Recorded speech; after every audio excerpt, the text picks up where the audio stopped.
Hello everybody and welcome. In this video I'm going to show you how to install and set up the application for your Earbuds CREATIVE Zen Air Plus on your Android device.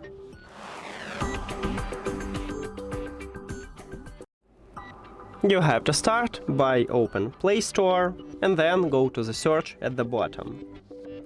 Now click at the search line at the top and write Creative.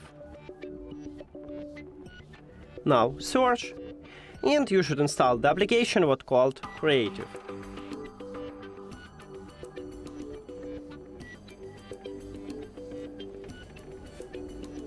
Now open it. Hello. You can sign in into your account, but I'm going to skip it. I don't need it. And that's it. Thank you for watching this video, and if you found it helpful, please consider subscribing to the channel and leave the like on the video. See you later!